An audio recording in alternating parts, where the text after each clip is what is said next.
Bueno, y continuamos este martes por la noche, martes dedicado a la cultura burgalesa, y no podía faltar el presidente del Instituto Municipal de Cultura y Turismo de nuestra ciudad. Fernando, buenas noches, gracias por estar con nosotros. Hola, buenas noches y gracias a vosotros siempre por invitarnos al plató y poder contar, ¿no?, lo que se hace desde el Instituto Municipal de Cultura y Turismo. Fernando Gómez, que viene a hablarnos de un programa que se ha convertido en toda una enseña, una referencia, ya no solo en nuestra ciudad, sino más allá de nuestras fronteras. Me refiero a La Ciudad Abre Sus Puertas, una programación de la que vamos a hablar durante los próximos minutos. Vamos a ir desgranando esas propuestas y sobre todo su importancia, pero como la actualidad manda, el Instituto Municipal de Cultura está que no para a lo largo de este comienzo de curso. Fernando, este fin de semana el Foro en Evolución se quedaba pequeño para acoger un concierto homenaje al maestro Rafael Fribeck de Burgos. Lo habíamos anunciado ya aquí hace unas cuantas semanas. Se trataba de un merecido homenaje, también se iba a acompañar del descubrimiento, ¿no?, de esa placa, ese nuevo nombramiento que tiene ella desde este fin de semana la sala auditorio del Fórum. ¿Cómo ha ido ese concierto? Porque creo que además la gente ha respondido, ¿no? Sí, yo creo que tenemos un público ya muy formado en muchas especialidades, tenemos un público muy formado en teatro, en música también, y desde luego es un público respetuoso que sabe lo que va a escuchar y que lo hace con respeto, nos lo dicen también muchos intérpretes, y lo hace con auténtica devoción. Es un público fiel. Yo creo que hemos conseguido poquito a poco configurar una temporada importante sinfónica dentro de la ciudad, es decir, con los 5 conciertos de abono de la OSBU, más las 2 o 3 visitas que nos hace la Orquesta Sinfónica de Castellón, más alguna más, como este año la de Galicia, pues conseguimos configurar con esto 8 o 9 conciertos sinfónicos a los cuales el público se acostumbra y responde. Y de alguna manera, en los últimos 2 años, este es el tercero, se había configurado ya como un concierto que inauguraba, de alguna manera, inauguraba la temporada, ¿no? Lo dirigía el maestro Fribeck. El primero fue con motivo de la inauguración del Foro en Evolución, también con la Orquesta Sinfónica de Castilla y León. Pudimos escuchar aquella novena de Beethoven. El año pasado, con la dirección del maestro y ya dirigiendo, en este caso, a la Danis, a la Orquesta Danesa, estuvo también interpretando el famoso concierto para violín con el solista René Capuchon. Y para este año, pues teníamos previsto, él había preparado el programa, curiosamente, había preparado un requiem, el requiem alemán de Johannes Brahms, una obra cumbre del sinfonismo romántico del XIX. Y compleja, tenemos que decir. Muy compleja, ¿no? Y es difícil verla en un escenario, porque hay que tener en cuenta que aparte de la complejidad técnica, también hay una complejidad material. Estamos hablando de que hay casi 90 coralistas y hay un número importante, una plantilla orquestal también parecida, o sea que estamos hablando de casi, no llegan, pero casi 200 personas en un escenario, entonces no es fácil ver esta obra. Y los burgaleses tuvieron la suerte de poder disfrutar de este concierto, desgraciadamente no dirigido por el maestro Rafael Fribeck, que era quien iba a dirigir y quien había elegido todo, el Orfeón Pamplonés, la Orquesta Sinfónica de Castilla y León y la obra, ¿no? Y no pudo al final interpretarla. Lo hizo muy merecidamente Antonio Rosmarbá, un gran director español y además amigo personal de Rafael Fribeck, que lo hizo desde ese sentido, no solamente de la profesionalidad, sino de la amistad que le unía a Rafael Fribeck. Y como digo, el público burgalés yo creo que salió encantado de esta obra en 7 partes, del requiem alemán de Brahms. Y también, previo, pues inauguramos o pusimos las placas que daban nombre, como bien dices, a esa sala sinfónica. Yo creo que era un homenaje merecido al maestro, que desde ese día, desde el sábado pasado, ya se llama Sala Rafael Fribeck de Burgos. Merecido reconocimiento, obligada también esta reseña a un concierto que pasará ya a la historia también del Auditorio Burgalés, Fernando. Y esta noche vienes a presentar a la gente que nos está viendo en sus casas un programa educativo amplio, extenso, que se ha convertido, decía yo hace unos minutos, en toda una referencia, me atrevería a decir, a nivel nacional, precisamente por la gran apuesta del Ayuntamiento, pero también por la cantidad de chavales que pasan por él, por la cantidad de programaciones que engloba. Me refiero a La Ciudad Abre Sus Puertas. Yo tengo aquí este cuaderno en el que se engloba la programación, también estos trípticos en los que la gente va a poder encontrar esa oferta. ¿En qué se ha convertido realmente La Ciudad Abre Sus Puertas, teniendo en cuenta el bagaje de estos años anteriores y al final el éxito de esas convocatorias a las que han concurrido miles de chavales? Sí, bueno, hay que tener en cuenta que a veces es verdad que desde el Ayuntamiento, desde muchas secciones del Ayuntamiento, en este caso desde la sección de Cultura y Educación, se hacen trabajos importantes que muchas veces no se visualizan hacia la sociedad en general, porque estos son proyectos que van dirigidos precisamente a colegios, es decir, que se tramitan, no puede ir una persona particular a decir yo quiero sumarme a este proyecto de la ciudad abre sus puertas, sino que se articulan siempre a través de los propios centros educativos. Como dices, es un programa de éxito. Mi compañero Bienvenido Nieto es el que ha estado más encima de ello y desgraciadamente pues por una enfermedad no puede estar estos meses dirigiendo. Seguro que volverá y estará aquí llevando este trabajo, pero es un trabajo que se ha convertido en los últimos años en un trabajo importante y que los técnicos de cultura han hecho que sea, como tú bien decías, uno de los programas novedosos y mejor valorados en España y fuera de nuestro país. Es un trabajo que parece callado, pero que poco a poco va dando frutos porque estamos enseñando a las jóvenes generaciones a ser un público adulto, a ser una persona que conoce su ciudad, a ser un ciudadano de pleno derecho, ¿no? Y eso es importante. Esto no se hace competencia a la enseñanza reglada, a la enseñanza que los profesores de las materias dan en sus colegios, sino que lo que hace es ampliar esa oferta en contacto y en colaboración con ellos para que se eduquen también en otra serie de conocimientos y de valores nuestros ciudadanos. Como decíamos antes, teníamos un público respetuoso y educado, nos lo dicen muchos de los que vienen a actuar, y eso también es fruto muchas veces del propio trabajo que se hace. Y llevamos ya muchísimos años haciendo esto y muchos de los espectadores que están ahora acudiendo al teatro han pasado por este proyecto de la Escuela al Teatro, donde no solamente se les enseña cómo se hace una obra de teatro, cómo se desarrolla, sino que además se les enseña cómo hay que comportarse en un teatro, cuándo hay que aplaudir y no aplaudir, cómo se es un buen público. Entonces todo eso hace que tengamos generaciones mejor formadas y tengamos generaciones que acuden con ganas al teatro, porque lo han visto desde pequeños, pero acuden con criterio también y con una forma de saber estar. Por lo tanto, ponía un ejemplo de la Escuela de Teatro, pero hay muchos programas. Hacemos más de 140 programas que están en ese cuadernillo que tú has comentado, pero que además vamos complementando cada mes con acciones puntuales. Es decir, hay algunas cosas que no aparecen en el cuadernillo aparecen los 140 programas educativos que son ya que están testados, que se han utilizado otros años y que más o menos son estables, ¿no? Pero luego, aparte de eso, hay otra serie de ellos que no están puestos ahí. Por ejemplo, se me ocurre ahora en noviembre, lo presentaremos, viene el Salón del Libro Infantil y Juvenil, un programa educativo para animar a la lectura, para conocer, para hacer futuros lectores. No en vano tenemos, como dijo el ministro, uno de los mejores ratios de asistencia a bibliotecas por habitante que hay en España, si no el mejor. Y todo eso también, esta celebración del Salón del Libro Infantil y Juvenil, o como comentábamos, precisamente la Escuela al Teatro, que tampoco está incluido allí porque depende de los grupos que en cada momento vienen a actuar en el teatro, pues llegamos a un acuerdo con ellos para que por la mañana hagan estas matinales, ¿no? Esta programación, claro, efectivamente. Y por lo tanto hay algunas que no aparecen ahí, o las aulas de naturaleza, pero en general podemos hablar de 150 aproximadamente programas de éxito. Y como digo, otros puntuales. Este año, además de los que tenemos ahí, en ese cuadernillo, que además, debo decirlo, no es una cuestión solamente del área de cultura. Nosotros articulamos o centralizamos la información y tenemos el contacto con los profesores de los centros educativos. Pero es que aquí hay muchas secciones. Está medio ambiente, está acción social, está policía local, está bomberos, está sanidad. Es decir, que cada concejalía organiza sus acciones, pero las instrumentalizamos a través de este cuaderno y a través de por centralizarlos en un lugar y a través de este Instituto Municipal de Cultura y Turismo. Fernando, cuando hablamos de referencia, cuando hablamos de éxito y además cuando decimos que nos miran con envidia algunos ayuntamientos, ¿esto se traduce en un interés que se ha mostrado, por ejemplo, desde otras concejalías de educación? El hecho de que se presente esta programación en algunas citas nacionales y se ponga a Burgos como referencia, te lo pregunto sobre todo para que la gente se haga una idea de cuál es al final la repercusión de esta programación.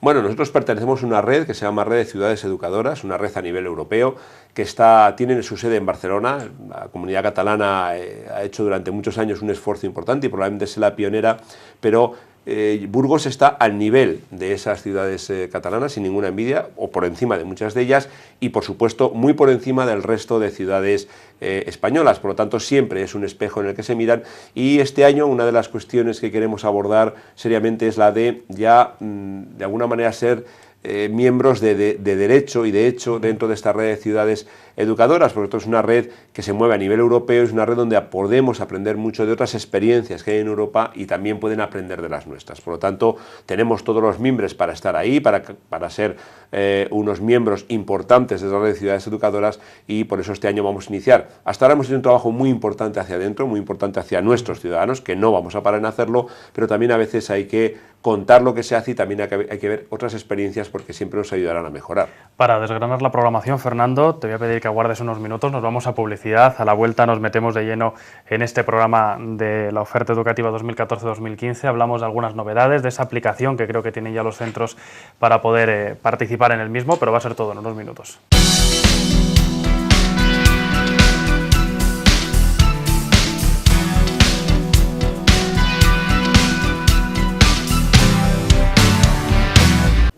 Continuamos hablando con Fernando Gómez, presidente del Instituto Municipal de Cultura y Turismo de nuestra ciudad. Lo estamos haciendo en el marco de esta extensa programación de La Ciudad Abre Sus Puertas. En mi mano estos dípticos que seguro que mucha gente ya tiene en sus casas o en los centros educativos han podido consultar para educación infantil, ESO, BACH, ciclos formativos y primaria.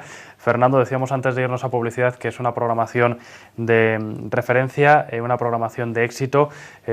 Hablábamos también de una novedad. Decía yo antes de irnos a publicidad que una aplicación informática, las nuevas tecnologías llegan también a esta programación, se ha puesto en funcionamiento precisamente para facilitar las cosas con esos centros educativos, ¿no?, que participan.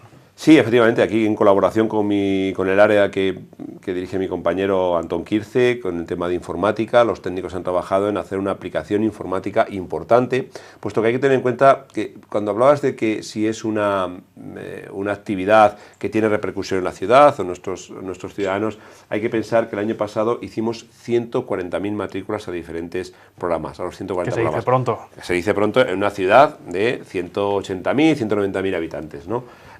Claro, evidentemente no es una actividad cada uno, sino que muchos han repetido. Estamos hablando de que aproximadamente hacen una media, creemos, entre 6 y 10 actividades cada alumno, ¿no? Pero claro, tener 140.000 matriculaciones, 140.000 asistencias a los cursos da un poco la idea o la dimensión de qué proyecto estamos hablando de ciudad, ¿no? Y claro, todo esto lo hemos conseguido instrumentalizar a través de una aplicación informática que sea más cómodo, que no haya que volver a poner los datos de un colegio que nos pide a través de correo electrónico, sino que ellos ya lo introduzcan y quede ahí introducido. Ahí se les da ya la fecha exacta, el día que van a ir, la hora, etcétera, etcétera. Y luego también tiene un histórico, porque hay muchos profesores que están interinos, no saben lo que ha hecho ese curso el año anterior, si repiten o no repiten. Entonces es una información muy válida para ellos. Por lo tanto, hemos implementado esas nuevas tecnologías y de esa manera podemos articular o canalizar, como digo, esas más de 140.000 asistencias a los 140 actividades que se dice pronto. Bueno, es quizás una de las principales novedades, ¿no?, de esta edición. Tenemos que decir, por ejemplo, que a través de esta programación los chavales se van a acercar a nuestro patrimonio, a nuestro medio natural, a rincones emblemáticos. Se me ocurre, por ejemplo, el archivo municipal, también a esas visitas imprescindibles de la ciudad y, por supuesto, a esas normas de civismo a las que llegan a través de diferentes propuestas que se enmarcan todas dentro de la programación. Si hablamos o desgranamos parte de esta programación, ¿qué podemos destacar o cuáles resaltan sobre el resto precisamente por su elevada participación, por su importancia, porque son de esas que todos los centros quieren asistir? Bueno, yo creo que una de las bases exitosas, sin lugar a dudas, es la de las escuelas, la escuela de teatro. Es una de las que más gusta, donde los niños, los estudiantes ven, como decía antes, ¿no?, cómo se hace una obra de teatro, cómo se articula por dentro, cómo es, hablan con los intérpretes, se les enseña cómo tienen que comportarse como público. Es decir, es una de las más, probablemente de las más requeridas. A partir de ahí también los itinerarios por la ciudad, la ruta esta del pequeño Cid, es también muy demandada, donde se recorren diferentes lugares con el tren turístico. Hay bastantes que tienen realmente mucho éxito, en algunas de medio ambiente también funcionan muy bien. Y como decías, hemos incorporado algunas, este año en el cuadernillo pues hay algunas nuevas, por ejemplo ese Burgos de Puerta a Puerta, que es uno de los programas del archivo. El archivo hace unos programas muy interesantes. Yo quiero recordar aquí a Diele Enfant, dedicado a la ocupación francesa, Alerta Meones, que era también cómo se multaba a aquellos que en la vía pública y cómo los niños pueden ver a través de los documentos que hay en el archivo cómo se formaliza una denuncia, cómo sigue el proceso.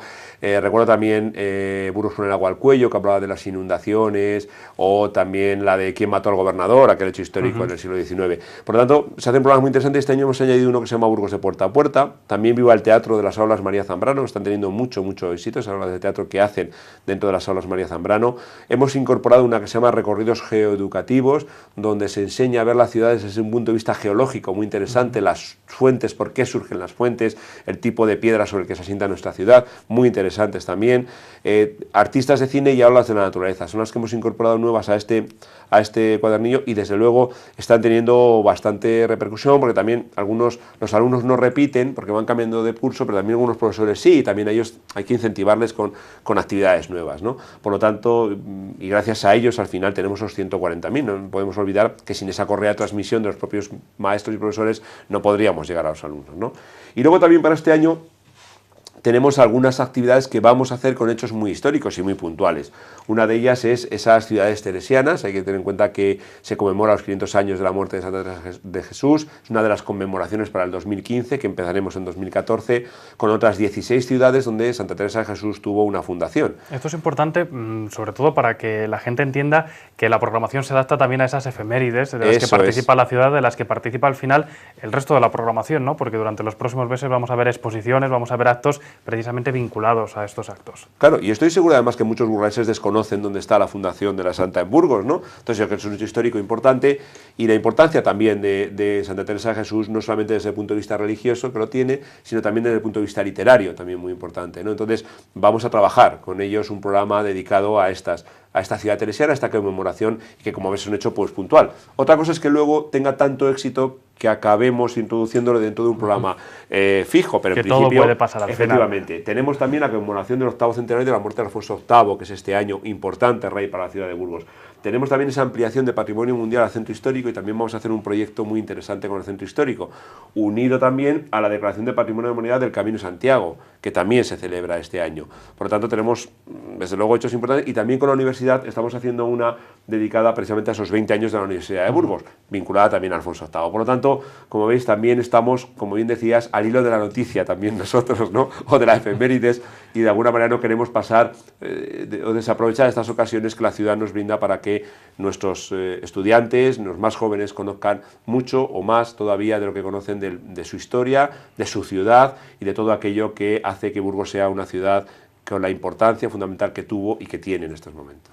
Fernando, el interés de los centros queda patente, ¿no? Año tras año a través de esta programación, el de los chavales de las diferentes edades, porque uno de los retos, imagino que es de esta programación y al que se enfrentan también los técnicos que desarrollan la misma, es interesar de igual forma a los más pequeños y a los adolescentes. Aquí hablamos de edades muy diferentes, hay que hacer algo muy atractivo para todos ellos. ¿Responden por igual, por ejemplo, los adolescentes que los más pequeños, que aquellos que están cursando batch o formación profesional? Porque al final esto es para todos. Sí, pero por eso, como tú bien dices, la gracia de este proyecto es que esas 140 programas didácticos son muy diferentes. Desde el recorrido por el tren turístico de la ciudad, por la vía del CID, de Ruderico, ¿no? Que es muy simple, muy sencilla, que atrae mucho a los niños, se montan en el tren, pues hasta ese otro un poco más complicado de ir al archivo y buscar documentos que vean cómo se demostró quién mató al gobernador, etcétera, etcétera. Es decir, claro, lo bueno, o estas rutas, estos georrecorridos educativos, donde ya se habla de una conformación geológica de nuestra ciudad, por lo tanto son programas muy atractivos dependiendo de la edad. Ese es el gran trabajo de los técnicos, que además lo testan mucho, lo discuten mucho con los profesores de los centros para buscar eso que sea atractivo. De ahí el éxito, si no, no habría 140.000 actuaciones o matriculaciones en el curso pasado, ¿no? Y efectivamente, ¿responden por igual? Sí, porque yo creo que a cada uno somos capaces de buscar ese programa educativo que le sea peculiar, que le sea atractivo, y esa es la gracia de este cuadernillo con más de 140 actividades. Bueno, yo creo que no nos hemos dejado nada en el tintero, aunque son muchas las actividades que la gente, sobre todo los chavales y los centros educativos, van a ir conociendo y desarrollando a lo largo del curso. Fernando, aprovechando que estás aquí, que estamos comenzando precisamente ese curso, ¿cómo se presenta este nuevo periodo en el apartado cultural? Tenemos, por ejemplo, en unos minutos a Carola Martínez y a Jesús Cristóbal. Ellos son los impulsores de esa obra que se va a estrenar en el Teatro Principal este fin de semana, pero hemos empezado a lo grande el mes de septiembre con el Enclave de Calle, el concierto del maestro Fribeck. ¿Cómo se presenta la temporada? Bueno, yo creo que se presenta una temporada sumamente atractiva para los burgaleses, donde hay mucha actividad cultural, pero mucha actividad cultural porque los burgaleses la demandan, no nos olvidemos. El fin de semana que viene está el Festival Tribu, el siguiente estará el fin de semana Ciriano, entre medias mucha actividad cultural en el Foro y en el Teatro Principal, como con esta obra yo creo que no podemos perdernos ni los burgaleses ver a una de nuestras artistas con tanta ilusión en un proyecto, no podemos dejar de ir a verlo, ¿no? Sin lugar a dudas, yo animo a que vayan a ver a Mascarola, precisamente, lo digo, por la ilusión y el esfuerzo que han hecho, y con tantos creadores burgaleses que han reunido un equipo de 16 personas para hacerlo. Ella lo explicará luego con más detenimiento y con más pasión que yo, pero yo creo que no debemos de dejar de ir a verlo. Es una actividad cultural, como dicen, y no lo decimos nosotros, como dicen muchos de los artistas que se mueven por el panorama nacional, probablemente de las mejores, de las más cuidadas y de las más